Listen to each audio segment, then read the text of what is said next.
Liv, we're back for Real Talk. Always happy to be here. And my favourite sesh to catch up with my bestie. Couldn't agree more. For everyone listening, I'm Leonie. I'm so glad you remembered. I'm Liv most days, depending on what day it is, but I'm definitely myself today. We'll see what you get. We're ready to go with, can I just tell you, I mean, this is therapy, let's be real. So my biggest drama at the moment is logistics with my children, trying to figure out where they need to be when, juggling 2 WhatsApp groups because my kids now go to 2 different schools. Like, whose idea was that? I just felt my blood pressure spike. The WhatsApp groups are a whole new thing. And it's not just, you're juggling, you'd have 2 anyway, 2 classes, but obviously what you're now dealing with is 2 different schools and then probably 25 other WhatsApp groups for within the work. schools. Within schools, I know, exactly, subjects, but then life. Like, let's start another WhatsApp group. No more WhatsApp groups. No more. If anyone's interested, don't include me. I will not be offended. But let's start there, because today I want to talk about being a full-time parent and trying to juggle and what actually gives at the end of the day. And I'm just curious on the WhatsApp group front, because I just hear my phone bing, bing, bing, and I'm like, cool, that's a Sunday read job. I'm kind of semi-glancing, and then I'm like, I just can't. I'm the wrong person to ask, because I have a lot of my WhatsApp groups on mute. Oh, do you? Like similar to you. Yeah. I have just got notification fatigue already, and it's only the start of the year. But between like my teams at work and my emails and the WhatsApp groups and text messages and phone calls. And your bloody Apple Watch going bing, bing, bing. We have long wanted Apple to sponsor the podcast. Apple shout out. Because I love, love, love my Apple Watch, but I'm now recognising and have turned off a lot of the notifications because I'm so distracted. And you don't realise, how it does impact kind of, your stress, or there's another thing, and it kind of becomes quickly overwhelming. Right. So. And you're feeling it on your skin. I mean, don't get me wrong. I've heard so many great things about the Apple Watch, but my thing is I've got such high anxiety already, and then I'm feeling vibration on my skin. Will that heighten my anxiety? Like 100%. Yeah. 100%. But I also, in some ways, it helps me feel like I'm in control. Yeah, so as an example, I've turned WhatsApp off on and Facebook Messenger off on my Apple Watch. So anything on my watch is typically work-related Monday to Friday. Okay. And then I minimise. It just becomes like a health tool on the weekend. Yeah. But, I can what to do other than just say, honey, I feel you. And it is, you just have to be so aware of your mental state around it. And when you do feel yourself, we've spoken about burnout and stress and anxiety and all the rest of it so often on the podcast, but when you kind of feel yourself getting into that hot zone, something has to give, which feels like that's what we're going to talk about today. And it changes what's got to give, but in many instances, it's the noise. The noise, that constant barrage of messages being hurled at you every couple of minutes from some direction. Until you realise that you've muted the WhatsApp group or are not reading it on Sunday, and it was a reminder about taking or putting $1 in for icy poles on Thursday or casual close day or what, and you're like, and your kid's like, Mum, that's the system. Talking about, suggestions to parents, that is critical. Having a system for reminders around the days that can humiliate your child. Casual close days, bring $1 for icy pole day or whatever else it might be. No hat, no play, all that jazz. Yeah. So I don't know. You have to have a calendar reminder. When that email, I've learned, 2 years into school now, when you get the email, put it into the diary. Agree. Instantly, not on Sunday, not any other day, because you will guaranteed to miss it, in my experience. Like 100%. I'm the exact same. And how do you keep on? So Jules and I probably spend about an hour on a Sunday doing life admin and going, cool, let me read through the 20,000 WhatsApp messages Between 10 a.m. and 11 a.m. I know. I often get a text message from you. When are we catching up? I was like, she's doing her life admin. I have the diary out now. I'm focused. Let's get it done. It's good that you do that together, though. Because how do you when do you pay your bills? When do you do that stuff? Does it just happen? If you'd like to look in my inbox, it's like overdue. I'm the person.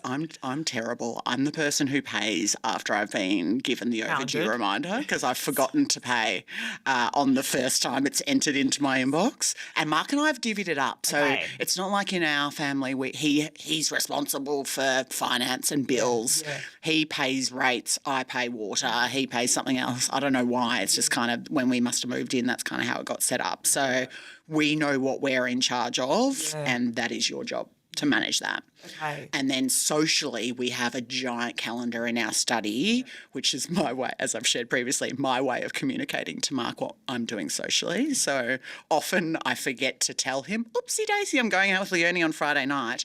But it's on the giant calendar. I've tried digital calendars, guys. Anyone who knows me, and my little hard copy little diary that I like to fill out, which is of great frustration to my husband. Yeah. But that's what works for us. Yeah, interesting. So then how are you doing juggling the schools finishing? You don't have daycare anymore. So school finishing at 3 p.m. What are we doing after that? Working mum? Like, do you know what I mean? Hello, Osh. Story for another day too.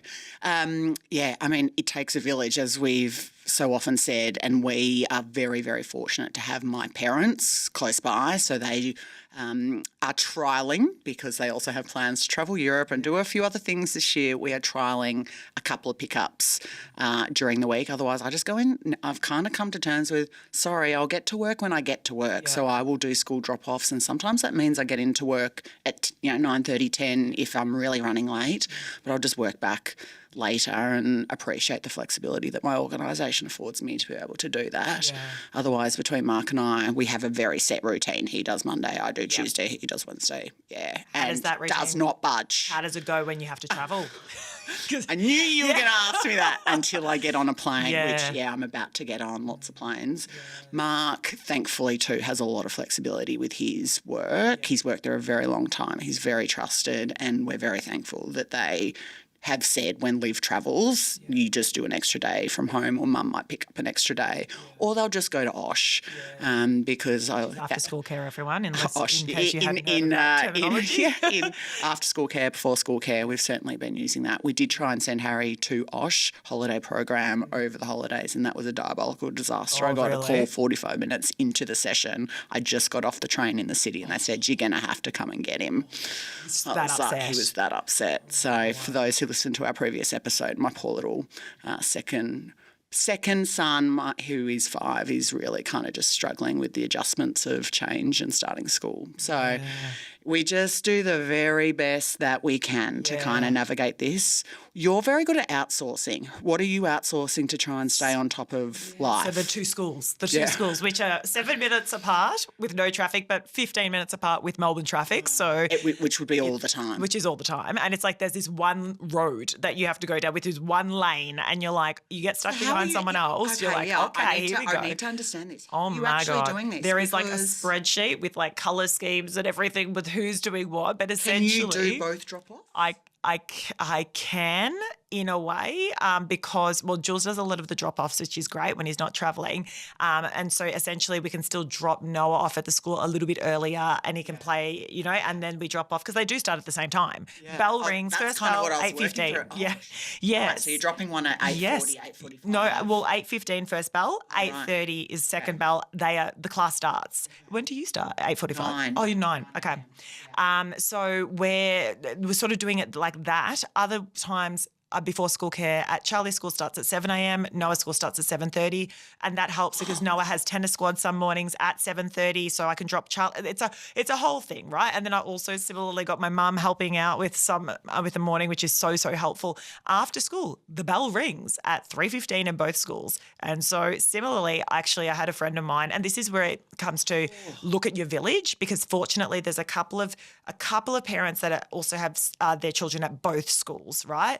A friend of mine who lives around the corner has that situation. Yeah. She is fortunate to have a tribe of sort of, nannies and support, and she reached out to me and said, look, I've got my nanny picking up my son anyway at one school. Do you want her just to pick up Charlie too? And so that's happening. Please, thank you. Right? Oh my God, that's amazing. happening 2 days a week when like the Monday and the Friday when I was like, the bell rings at 3:15 at both schools. What am I going to do? There is after school care, but similarly with our preppy, he's still getting used to the school. So he's Yeah. like, Mummy, I don't want to go to after school Yeah. care yet. So then it's like, well, Noah's like, I'll happily go to after school, but then it's a matter of 10 minutes between the two. Do I have to pay for after school care? When I'm only gonna be Logistical 10 nightmare. minutes Is this too much for me? So talking about outsourcing though, and you're right, outside of outsourcing pickups and drop-offs or utilising, the programs that we can, I know that you had a cleaner. So I have a cleaner. You know I have a cleaner because I've spent the last 10 years probably complaining about one. Talk to us about the cleaner. Let the people know. I really hope she doesn't listen to podcasts on parents. I don't. She definitely doesn't. She definitely doesn't. So I will share this story, is a safe space. but don't tell her, people. I don't know. I just felt like she was moving dust around, but I don't know. It did upon reflection because my dear cleaner retired very recently. So I have been without the cleaner. And I believe in karma. And I am now getting karma for whatever I have shared with you and probably many others about my deep frustrations with my cleaner. Anyhow, yes, I don't have a cleaner. If anyone has a good cleaner in the eastern suburbs of Melbourne, please let me know. We are happy for them to push dust around. We're not that I don't picky. care. I don't care. I will take anything right now because my shower screen has never been so, opaque is probably the best description that I can. It's got a film over it. You're just like walking in, like covering your eyes. But if I was outsourcing, I would have a cleaner because I need a tidy house. If I have a messy house, we all know when we get to Sunday and Sunday afternoon, you have to spend a whole heap of time cleaning because if you're like me, I like to start the week with order. Yes. And there is no order. Can we ask a friend for their... I'm going, I have asked, but cleaners are hard to come They by are hard and to good come ones by. too. And the price differential is anywhere from kind of $35 an hour up to $100 an hour. Well, I'm paying even more. It's So crazy. it becomes a financial thing too. Like, what can we afford and how often do we get it? But I don't know. At this point, I'm willing to prioritise that as something that is needed for the well-being of mum. Probably dad soon too, because I'll start getting annoyed at him, even though we definitely share the load. But I'll probably want him to pick up a few additional things. And the other thing about having a cleaner is I clean before the cleaner comes. Yeah. So that forced me. Now I'm not being forced to clean. Yeah. So everyone's like, oh my God, Liv must just be a squatter. I feel like a squatter right now. The funny thing is people are precious about their cleaners. I remember we have a street WhatsApp group and there's like 1 million people on it because I have a really long street. And I put a call out at one point, does anyone have a cleaner they'd recommend? Radio silence. I'm not surprised. I'm like, wow. When you find a good one, you don't want to share. And do you know what's funny? I saw it out the front of our neighbour opposite. All of a sudden one day when I was looking for a cleaner, I'm backing out of my driveway and I'm like, ooh, cleaning van. And they were getting out to clean the house opposite house. And I get out of my car. I run towards them. I'm like, who are you? I need your number. Can you clean my house too? And they were like, look at me. They're like, here's our card. Like, it's like an under the table deal. I'm like, thank you. I will be in touch. and then they didn't even answer. When I called, they didn't even answer. They don't need the the work. work. They've got so much work. So much work. So many deprived families who are just not coping, need houses clean, and they just feel bad saying no to all of us because they have no time. All these parents just like pulling their hair out. We should start a cleaning business. I think there's something in that. There is definitely something in it. There is definitely something in it. So if you have a good cleaner, shout out to our audience. Please let Liv know. Is there anything else that you do outsource? Like, do you outsource? Do you do like a HelloFresh? My mum would say that I try to outsource cooking. I mean, my mum is a chef, so she does a wonderful job of just occasionally preparing some meals for us, and I always very gratefully receive those. Yes. I don't do HelloFresh, but we do Dynamic, who have kind of 2-person main meals, and they are so handy to have in the freezer. Yep. You all know I'm a big batch cooker, so if Mark and I are having one of those, I just pull something out for the kids. Yep. So that really, really, really helps me. Yes. Otherwise, it's just you just have to be organised. Yes, That's like the one really do. takeout, meal prepping. I get my Coles delivery on a Saturday or a Sunday. Yes. I've thought very carefully. Mark knows what he's got to do, and we just get on with it. Yeah. Survive. Because otherwise look, don't get me wrong, love me some Uber Eats, but then that's more back end of the week if necessary. But then you've bought like every Friday night. You've bought like 2 salads and they're like, that will be $87.75. And you're like, wait, was that because I asked for Avo on them? It's like it becomes quite a luxurious Well, that's why these thing. dynamic meals have been really good too, because they Okay. have like a butter chicken or a Thai green curry, and you're like, oh, I'm kind of having takeaway, but it's cost me $12 for two, and I've taken it out Friday morning, and it took me 2 minutes to heat it up, and I'm not even going to cook rice. I'm going to do a microwave rice. Yeah, right. Geraldine, my mum, she's the one golden rule in my family is I'm never allowed to do microwave rice. Oh, really? I'm sorry, Mum. I microwave rice. The secret's out, but that's right. We won't But tell anyone. there's some good hacks. They are my Yes, that's tried great. and tested and the best financially sensible way of living and surviving the week too. Because we're trying to cost of living is still just absolutely friggin' bonkers. Totally. So we're just trying to save wherever we can and 100%. be sensible about life decisions. Yes, I hear you. Is there anything you'll do differently this year when you think about the chaos that is juggling a family and working full time and travelling for work and all of these good things? Will you do anything differently? I'm going to say to myself, no one is dying here. Like, it's more about those moments of stress where you are sitting in the car and a tear might roll down your cheek and you say to yourself, I'm doing the best I can. It's trying to avoid and slow down and not get to that place and calm myself before shit hits the fan. Yes. Easier said than done. Fast forward 7 episodes and we'll be at our burnout. Shit has hit the fan episode as per every year. I can already see the episode title. We both come in disheveled. We're like, all right, we made it. I don't know, but it's not sweating the small. It's just is. kind of like what matters. The boys matter. Our family matter. Inclusive of the broader family, right? Our parents. I'm still lucky to have grandparents. I'm really trying to ensure that I lock down on it is that matters and work, and that trip might just have to wait. Totally. And I do think that, it's so easy to get swept up in the chaos. And it reminds me when I had a chat to Sam and Snez Wood, they were on the show, and Sam had said so beautifully and eloquently, he said, sometimes I had a long day at work, I open the front door, there's kids on scooters, like he's got the 3 little ones, people screaming, someone's hanging off the rafters, and I just sit there going, can't I just have a piece of quiet for 5.5 seconds, like I'm exhausted, and I get a little bit grumpy by that. But then he said, but then I have to stop and think, this isn't going to last forever. And when it's just Snez and I call it, and we're sitting there in the quiet, will we miss the chaos? So I felt like when he said that, it was such a, it's so obvious and so true. But sometimes we need to be reminded about that. The organised chaos is just what it is, and it's this phase of life. And one day we will